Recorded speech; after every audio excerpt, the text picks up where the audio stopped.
This is talkSPORT. It's Sam Face and Simon Jordan on till 1 o'clock this afternoon. Looking forward to what's to come, including news today that AC Milan against Como in Australia is off. Shock. The Serie A match in Australia between AC Milan and Como will no longer take place after footballing sanctions imposed by the Asian Football Confederation. According to the league's president, Ezio Simonoli, financial risks and late complications means it was impossible for the match to go ahead. Let's get more details from Italian football correspondent Daniele Fisichella, who joins us on the line now. Good morning to you, Daniele, and greetings of the season to you. Just give us an outline of exactly why this will not be taking place and where it came from in the first place. There were two sticking points between the Italian FA and the AFC, the Asian Football Confederation, which basically is the UEFA of Asia. And they were the referee, the VAR, and the assistant referees that had to be from the AFC, so for the Asian confederations.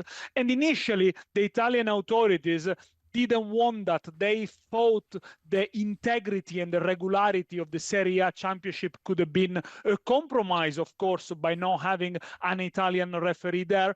But the Italian authorities, after hearing also the advice of Pierluigi Collina, the former referee who is now on the advisory board for refereeing at FIFA, were convinced that, okay, they could have banned the rules perhaps on the referee. However, yesterday came other requests from the AFC that wanted some financial reassurances in basically in the way the event was promoted, in the way the event was gonna be going ahead. We're still looking to understand the details on that. But when the Australian Football Association received those demands from the AFC, obviously they passed it on onto the Western Australian government, where Perth is based, which found them impossible to deal with at such a short notice, and neither did the Italian FA. So in the end, the difficulty was dealing with different governing bodies, footballing governing bodies, and perhaps the case might even end up in court. But yeah, the game in Australia is off. Shouldn't all of this have been sorted out in the outset before it was all announced?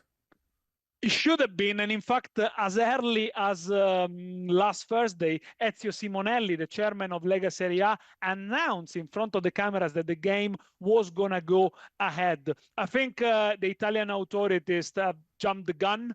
I would say they've been over-optimistic, and because such was the desire to take this game, Milan-Como, abroad, that I think the details had not been ironed out. And yes, I think that was a mistake, especially from the Italian FA. On the other hand, the Western Australian government was very keen to have that game there after hosting a couple of friendlies in the summer between Italian teams. But yeah, they put together a press communicate yesterday together when they expressed the disappointments at the decision.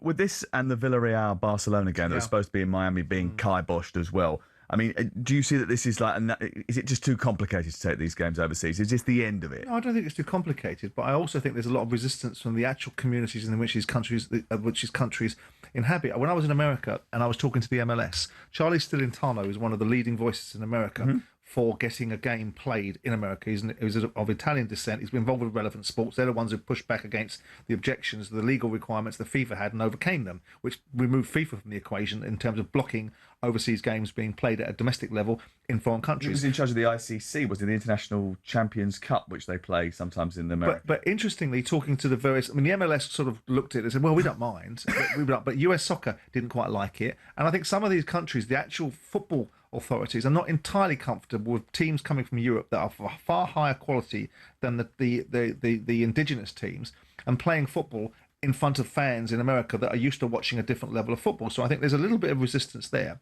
Look, I've never been in favour of... It's a ridiculous argument to suggest that the game is going to be compromised by the refereeing when you've actually compromised the integrity of the game by moving it out of Italy and playing it in Australia in the first place. So that argument seems to me a bit silly. Is this going to happen? I think it's going to happen. How it happens is a curious one for me, because you're seeing Italian teams, I think, playing competitions, cup competitions in Saudi Arabia and playing their finals there. So it's already happening. And the thing for us in the UK is we don't need it to happen right now. La Liga needs it to happen. Serie A needs it to happen. There's an argument to say that Bundesliga needs it to happen, albeit their 50+1 rule changes the configuration of how their football clubs are financed and run, because they cannot bridge the gap with the Premier League. They cannot get anywhere near the Premier League revenues. And that's the big challenge, and that's the reasons why this is manifesting itself. How tangible it is to take teams over to other countries and develop fan bases or globalize on the price to be able to increase your revenue streams, which is the reason behind it, is something that is debatable. But I think it will happen, but I think they're going to have to construct it in a different way than rather than just a domestic game. It might be a game that qualifies you for Europe, or a game that qualifies you for a cup competition or a playoff derivative. But playing a domestic fixture list, you're going to come up against the fans and what they think. And albeit they don't have as much influence as you think they do, they have some influence. You're going to come up against the sporting governing bodies in these countries that are running football, that have a mixed emotion towards it. Because if you're going into a country that has lesser football heritage, or soccer if you want to call that in America, they aren't that comfortable with European sides of a higher pedigree coming in and showing the indigenous public what football should look like. Daniele, last night the Italian Super Cup took place in Saudi Arabia. Napoli won it, and that game as always seems to be played outside of Italy. In fact, for the last 4 years it's been in Saudi Arabia, and if you go over the course of the last 30 years, it's been played everywhere all over the globe. So why would the league not try and play some matches in the Middle East if they want to expand their footprint? They might try it. I mean, let's remember that the reason why this game between AC Milan and Como was going to be played in Australia is because San Siro, the AC Milan stadium, is going to host the Winter Olympics and the Winter Olympics opening ceremony at the beginning of February, when the game was originally scheduled. Hence the opportunity to try and expand the appeal of Italian football abroad. But going back to the idea of the Super Cup in Saudi Arabia, it's Italian football basically trying to scrape in the barrel, because the Italian FA and the teams involved in the Super Cup receive more or less 20 million euros, which, by the way, is half the amount of money that Barcelona, Real Madrid, and the other teams that play the Spanish Super Cup in Saudi Arabia, in the very same place, are going to receive later on this year. Italian teams are definitely trying to get some more money there, but the spectacle that was offered yesterday and in the semifinals the week before was a very poor, half-empty stadium, 17,000 people maximum, no Italian fans, protests from the fans who obviously stayed in Italy, and also some fans in the stadium that we could describe as plastic. There are a couple of viral clips that do the rounds on social media of Inter fans, Arab, Saudi Arabian fans with an Inter shirt that celebrate Inter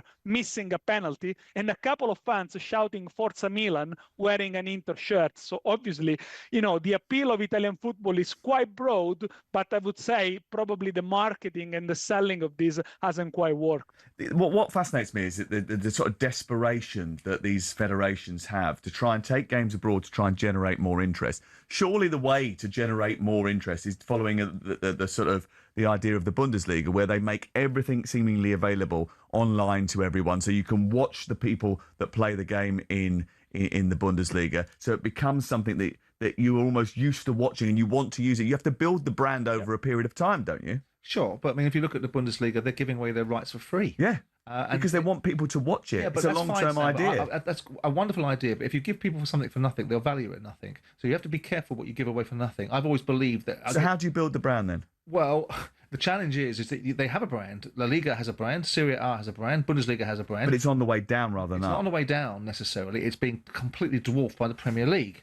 So the challenge is that the outliers in terms of continued success, and that might not always be the case, because if Comcast keep falling off a cliff with numbers, you might find yourself in the Premier League having a slight challenge about its broadcast revenues. I remember talking to Andrea Agnelli 18 months ago, the former owner of Juventus, who I happen to think is a brilliant thinker, and his viewpoint is that there's a lack of innovation in certain aspects of European football that's created this outcome, and it was really the telcos in the UK and the advanced nature of the telco businesses that really created the outcomes that the Premier League has had.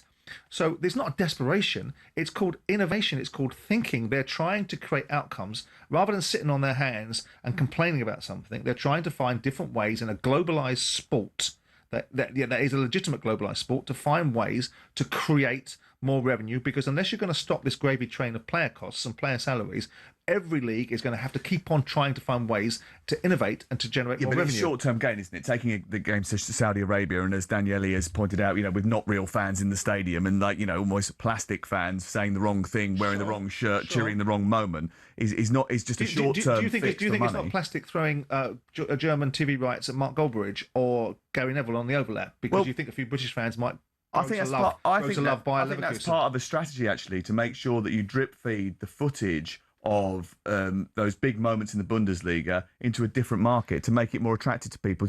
People have an attachment to that league. But the innovation, you can argue this point. I had a conversation with some of the guys from the NFL who've taken their product and moved it into the Europe because their marketplace is saturated in North America. So in order to enhance their sport, they're having to package it and take it somewhere else around the world and repositioning it. And no one's accusing people that are watching American football in the UK at Tottenham Hotspur or Wembley Stadium with plastic fans. But that's different, isn't it? Because there is no NFL football in those markets, whereas there is football accepted in the other markets. But the reasons why you're taking it to Australia and the reason why you're taking it to America is because the level of football and the level of, I'm very interested to hear from Daniela why Australia. I understand the marketplace of the Winter Olympics, but the Australian marketplace isn't, to my mind, the marketplace that you're going to get huge volumes of growth into. The American marketplace makes all kinds of sense to me because it's such a consumptive society and made up of so many different people, and certainly an Italian representation in America is not insignificant. So I can see why it lands in America and gets commercialized there. I can't quite see the appeal of Australia. Well, very quickly before we go then, Daniele, just tell us why Australia, if you can. Because in Perth, there is a huge Italian community and there are lots of people from Italian descent there. And in the summer, Milan had already played a friendly against Roma, and there were 56,000 people in the stadium. So there is a growing interest. If you remember, Alessandro Del Piero played even a couple of years in Australia there. So there is a link, there is a connection. Okay, thank you very much. That's Daniele Fisichella, who is the Italian football correspondent, joining us this morning. And don't forget that for the latest European football news, you can check out Trans Euro Express. The podcast with Danny Kelly and Andy Brassel is available by the talkSPORT app or wherever you get your podcast from. You're listening to Sam Adderface and Simon Jordan. We're on talkSPORT with Selco Builders Warehouse. Check out this month's real deals at selcobw.com. Next, we'll be talking about Tottenham Hotspur. More boardroom upheaval.